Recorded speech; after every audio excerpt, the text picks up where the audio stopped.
सोचिए, क्या किसी सरकारी अफसर की तनख्वाह इतनी होती है कि उसके घर से लाखों रुपए और करोड़ों रुपए की ज्वेलरी निकल आए? ये सुनकर अजीब लगता है, लेकिन हाल ही में असम की एक अफसर के साथ यही हुआ है, जिनका नाम है नुपुर बोरा।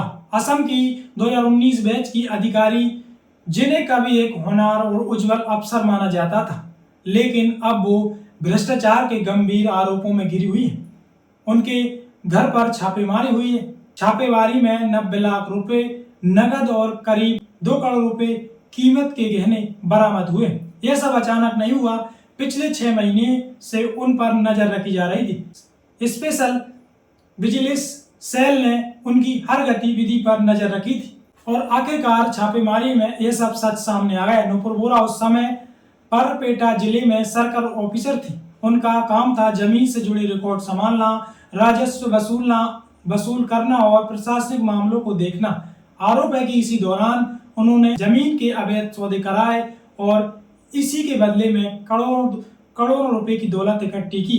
उनकी कहानी यहीं तक सीमित नहीं है। 1989 में जन्मी नुपुर ने पढ़ाई में नाम कमाया, लेक्चरर्स भी रही और फिर 2019 में असम प्रशासनिक सेवा में शामिल हुई।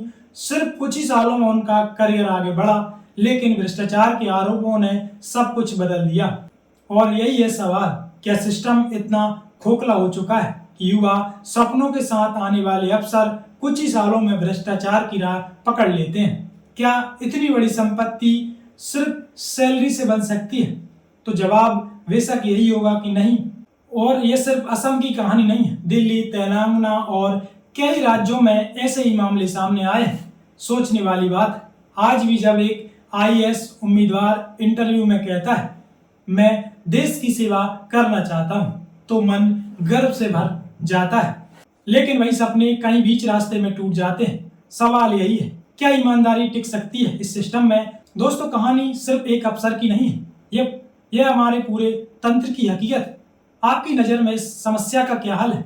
क्या कड़ी सजा ही उपाय है या फिर पूरे सिस्टम को बदलना होगा? आपकी राय हमें कमेंट बॉक्स में जरूर बताएं।